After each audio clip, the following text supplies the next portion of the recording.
Hello everyone. Continue with our last exercise of chapter number 2, 2.6. Question number first. अब जैसे आपने 2.5 की थी, 2.4 की थी, बिल्कुल सेम वे में आपको 2.6 करनी है. It is likely same as 2.5. Question number first में बोला गया है solve 8x minus 3 upon 3x is equal to 2. हमने पहले 2 के नीचे 1 सपोज कर लिया. अब ऐसा हमने क्वेश्चन 2.5 में भी किया हुआ है. पहले इसका क्या करेंगे, क्रॉस मल्टीप्लाई कर लेते हैं. क्रॉस मल्टीप्लाई में क्या करते हैं, इसकी इससे मल्टीप्लाई, इसकी इससे मल्टीप्लाई. जब 8x माइनस 3 की 1 से मल्टीप्लाई करेंगे तो सेम रहेगा, और 3x की 2 से मल्टीप्लाई करेंगे तो 3 मल्टीप्लाई 2x. जब 3 मल्टीप्लाई 2, 3 2 जा 6x, 8 multiply 3 is equal to 6x. अब यहां से वेरिएबल को एक तरफ और कांस्टेंट को एक तरफ. अब हमारा वेरिएबल 6x है, पॉजिटिव है, इक्वल टू के इस तरफ ट्रांसपोज होगा तो नेगेटिव साइन. 3 हमारा नेगेटिव है, ट्रांसपोज होके दूसरी तरफ जाएगा तो पॉजिटिव साइन में. 8 में से 6 गए, 2x इज इक्वल टू 3. अब हमारा 2x के साथ मल्टीप्लाई है, ट्रांसपोज होने के बाद डिवाइड में. हमें तो x की वैल्यू फाइंड आउट करनी है. सोल्व का मतलब होता है कि आपको जो वेरिएबल गिवन है उसकी वैल्यू फाइंड आउट करनी है. x इज इक्वल टू 3/2 है इजी. अब सेम वे में आपका क्वेश्चन नंबर 2 बनता है. क्वेश्चन नंबर 2 में लिखा हुआ है 9x divide by 7 minus 6x is equal to 15. अब जैसे आपने ये किया, बिल्कुल सेम ये करना है. पहले क्या करेंगे, 15 के नीचे 1 सपोज कर लो, दोनों क्रॉस मल्टीप्लाई कर लो. जब क्रॉस मल्टीप्लाई करोगे 9x की 1 के साथ मल्टीप्लाई तो सेम रहेगा. 7 माइनस 6x की 15 के साथ मल्टीप्लाई. पहले 15 को 7 से मल्टीप्लाई, फिर 15 को 6x के साथ मल्टीप्लाई. मतलब ये 1 बाय 1 मल्टीप्लाई होगा. पहले यहाँ पे और फिर यहाँ पे. तो 15 7 जा 105, बीच में माइनस साइन, 15 6 जा 90 और x सेम. अब यहां से भी सेम वे, आप जो आपका वेरिएबल है वो एक तरफ रखोगे, जो आपका कांस्टेंट है वो एक तरफ रखोगे. अब वेरिएबल 90x है, नेगेटिव साइन के साथ. जब इस तरफ ट्रांसपोज होगा तो positive sign. 9x plus 90x 99x, और यहाँ क्या है 105. अब ये दोनों मल्टीप्लाई हैं, x की वैल्यू फाइंड आउट करनी है तो ये डिवाइड में चला जाएगा. उसके बाद ये दोनों के दोनों नंबर 3 की टेबल पे कट हो रहे हैं. 3 3 जा 9, 3 5 जा 15, 3 3 जा 9, 3 3 जा 9. तो आपकी x की वैल्यू आ गई 35/33. Continue with question number 3. In question number 3 statement is z upon z plus 15 equals to 4/9. अब जैसे आपने क्वेश्चन नंबर 1 और 2 में किया है, पहले कर देते हैं क्रॉस मल्टीप्लाई. जब क्रॉस मल्टीप्लाई करोगे तो z की किससे मल्टीप्लाई, 9 के साथ, और 4 की किससे मल्टीप्लाई, z प्लस 15 के साथ. तो ये बनेगा 9z equals to 4 multiply z plus 15. 9z same. अब 4 की ब्रैकेट के अंदर 1 बाय 1 मल्टीप्लाई करेंगे तो फर्स्ट बनेगा 4z, बीच में साइन सेम. 4 15 जा 15 4 जा 60. अब यहां से सेम वे, आपके कांस्टेंट एक तरफ, वेरिएबल एक तरफ. अब यहां से वेरिएबल है उस तरफ जाएगा तो नेगेटिव साइन. ये z लिखा हुआ है जी, कभी आप 2 सपोज कर लो इसे, इट इज z. तो बनेगा 9z, उस तरफ जाके negative sign, 4z equals to 60. 9 में से 4 गए, 5z equals to 60. Then z के साथ 5 मल्टीप्लाई है, हमारा वेरिएबल के साथ जो कांस्टेंट टर्म है वो मल्टीप्लाई है, ट्रांसपोज होने के बाद डिवाइड में. तो 5 जब कैंसिल आउट करेंगे तो आंसर z का बनेगा 12. Question number 4. In question number 4 3y plus 4 upon 2 minus 6y equals to -2 divide by 5. Same जैसे आपने क्वेश्चन नंबर 3 किया है, पहले क्रॉस मल्टीप्लाई कर लेते हैं. इस पूरी टर्म की ऊपर वाले की 5 से मल्टीप्लाई, इस नीचे वाली टर्म की पूरे की -2 से मल्टीप्लाई. 5 को ब्रैकेट के अंदर मूव कराएंगे तो बनेगा 5 3 जा 15y प्लस 5 4 जा 20 इक्वल्स टू. जब नेगेटिव साइन ब्रैकेट के अंदर जाता है तो वो अंदर वाले साइन चेंज कर देता है. तो जो नेगेटिव है वो पॉजिटिव, जो पॉजिटिव है वो नेगेटिव. फर्स्ट क्या बनेगा, 2 2 जा माइनस के 4, माइनस है, माइनस की वजह से प्लस, 6 2 जा 12y. अब यहां से सेम वे, 12 पॉजिटिव है, इस तरफ आएगा तो नेगेटिव साइन, 20 पॉजिटिव है उस तरफ जाएगा तो नेगेटिव साइन. तो बन जाएगा 15y minus 12y equals to minus के 4 माइनस 20. दोनों को सब्ट्रैक्ट करेंगे तो 15 में से 12 गए 3y. दोनों को सेम साइन है तो ऐड करते हैं, और साइन पॉजिटिव है तो पॉजिटिव लगाते हैं और नेगेटिव है तो नेगेटिव लगाते हैं। 20 और 4 24 माइनस साइन के साथ। अब y की वैल्यू फाइंड आउट करनी है, 3 मल्टीप्लाई है तो डिवाइड में आ जाएगा, 3 8 जा 24 और माइनस के साइन के साथ, तो y की वैल्यू आ गई माइनस के 8।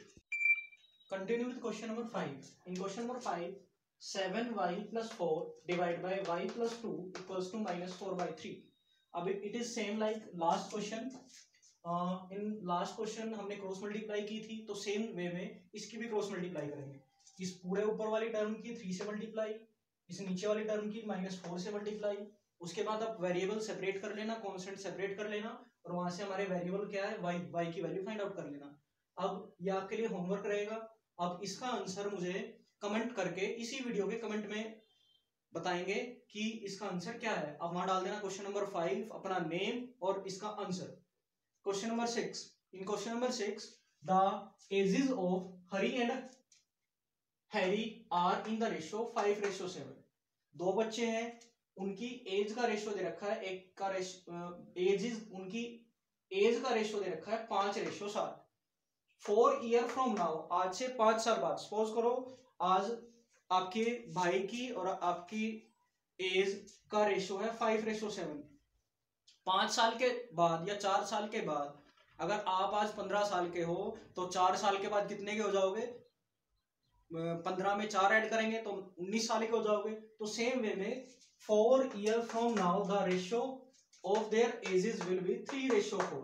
तो आपको बताना उनकी प्रेजेंट एज क्या थी। तो उसके लिए मैंने मान लिया कि उनकी प्रेजेंट एज, एक की प्रेजेंट एज थी रेशियो के अकॉर्डिंग 5x और दूसरे की प्रेजेंट एज थी 7x। अब अकॉर्डिंग टू क्वेश्चन 4 साल के बाद उनकी जो एज का रेशियो है वो 3:4 में कन्वर्ट हो जाएगा। तो 4 साल के बाद, अब अगर आपकी एज आज 15 है तो 4 साल बाद 19 होगी। तो सेम वे में अगर इसकी एज 5x है तो कितनी बन जाएगी? 4 साल बाद 5x + 4। अब सेम दूसरे की एज अगर 7x है तो 4 साल बाद 7x + 4, और उन दोनों का ratio 5x + 4 divide by 7x + 4 किसके इक्वल हो जाएगा? 3:4 के, तो 3/4। अब सेम जैसे आपने लास्ट क्वेश्चन किए हैं, कैसे आंसर फाइंड आउट करेंगे? पहले इसकी क्रॉस मल्टीप्लाई कर लेते हैं। अब इस पूरे ऊपर वाले की मल्टीप्लाई 4 से, नीचे वाले की मल्टीप्लाई 3 से। जब 4 से मल्टीप्लाई करेंगे तो 4 5 जा 20x, 4 4 जा 16 इक्वल्स टू 3 7 जा 21, 3 4 जा 12, बीच में साइन जो सेम है। उसके बाद 12 को ट्रांसपोज करेंगे तो पॉजिटिव साइन है तो नेगेटिव साइन आ जाएगा।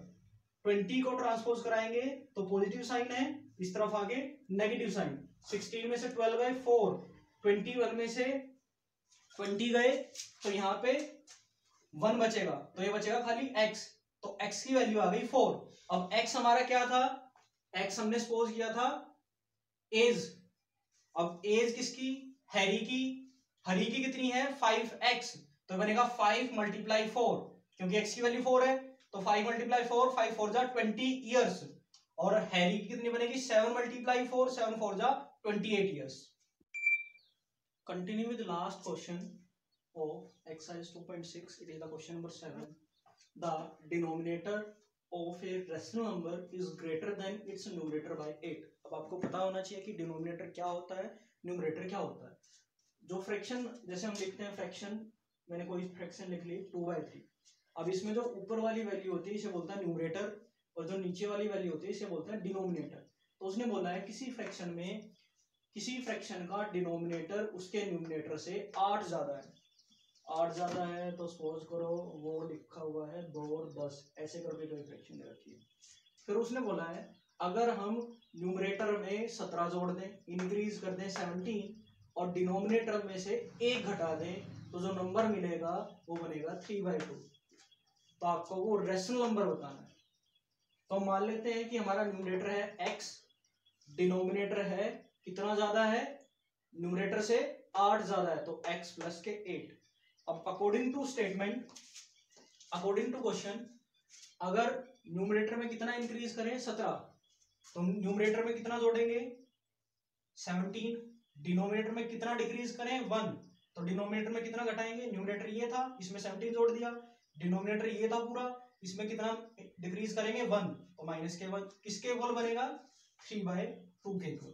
तो x प्लस 17 डिवाइड बाय 8 में से 1 गए 7, x plus 7 equals to 3/2। Cross multiply करते हैं, जब क्रॉस मल्टीप्लाई करेंगे तो 2 की मल्टीप्लाई x प्लस 17 से और 3 की मल्टीप्लाई x प्लस 7 से। तो 2 को जब ब्रैकेट के अंदर मल्टीप्लाई करेंगे तो बनेगा 2x 17 2 जा 34 इक्वल्स टू 3x 7 3 जा 21। अब 21 को ट्रांसपोज करा दो तो पॉजिटिव साइन है तो नेगेटिव साइन आ जाएगा। 2x को ट्रांसपोज करा दो तो पॉजिटिव साइन की वजह से ट्रांसपोज होने के बाद नेगेटिव साइन आ जाएगा। 34 में से 21 गए 13, 3 माइनस 2 1, तो x की वैल्यू आ गई 13। अब हमारा न्यूमरेटर क्या बनेगा, x ही था 13 रहेगा। डिनोमिनेटर क्या बनेगा x प्लस 8, तो x प्लस 8 x की वैल्यू 13, 13 प्लस 8 21। तो हमारा रेशनल नंबर बनेगा, रेशनल नंबर कैसे लिखते हैं, न्यूमरेटर अपॉन डिनोमिनेटर। न्यूमरेटर क्या था 13, डिनोमिनेटर क्या बना 21, तो 13 upon 21। Thanks for watching my video. अगर आपने 2.6 चैप्टर नंबर 2 की लास्ट वीडियोस नहीं देखी हैं तो उनका लिंक मैं इसी वीडियो के डिस्क्रिप्शन में डाल दूंगा, या फिर आप मेरे चैनल पे जाके वहां से भी देख सकते हैं।